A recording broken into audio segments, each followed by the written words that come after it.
A new demand: 2 Japanese men held hostage by ISIS. What the terrorist organization is demanding from Japan after a deadline was not met. After a busy week in the Windy City, Governor Rauner returns home to Springfield, how he's preparing for the upcoming State of the State and budget address. Transgender equality: a local transgender team speaks out, raising awareness on a topic not often discussed in our community.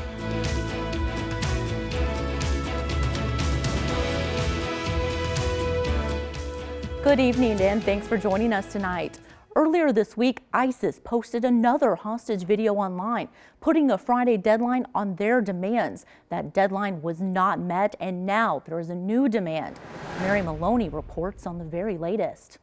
Governor Bruce Rauner returned to his new home in the capital city after a busy week in Chicago. The governor arriving at the executive mansion in style, driving the famous van you saw in the commercials during his campaign. Before his trip back to Springfield, the governor met with suburban mayors about the challenges the state faces, including people leaving Illinois and high property taxes.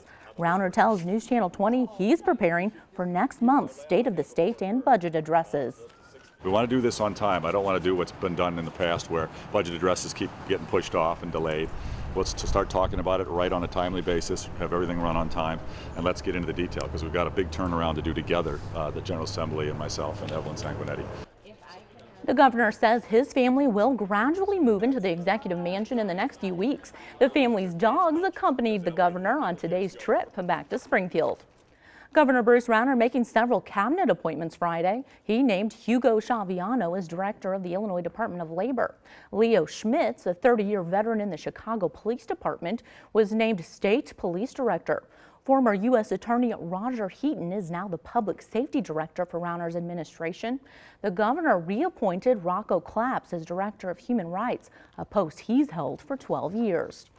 State Senator Sam McCann is proposing new legislation to create a bobcat hunting season in Illinois after former Governor Pat Quinn vetoed a similar bill during his last days in office.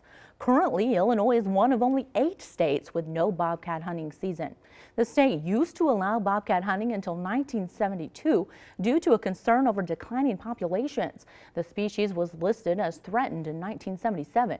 According to the Department of Natural Resources, the state's bobcat population is now growing 4 to 9% per year.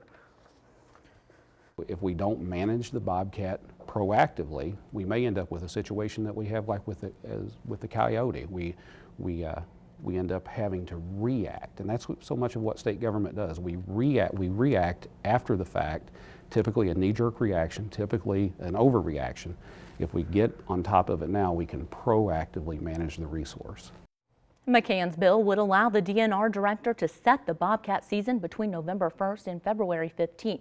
It also sets a limit of 1 bobcat per permit. A proposed law in the State House would ban the sale of powdered alcohol before it hits store shelves. The bill defines powdered alcohol as any powder or crystalline substance containing alcohol produced for human consumption.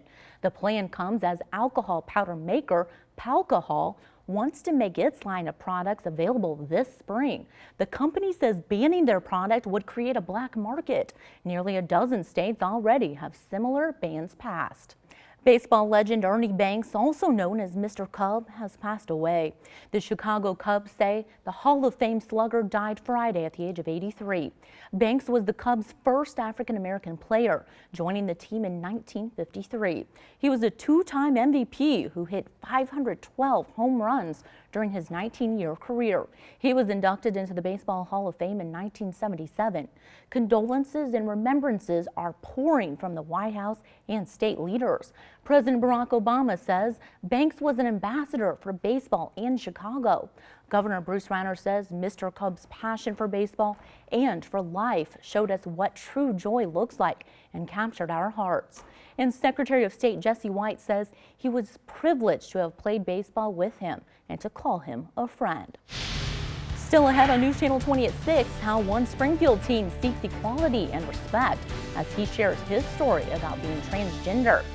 In prep basketball, some girls basketball tournaments are wrapping up and others are just starting.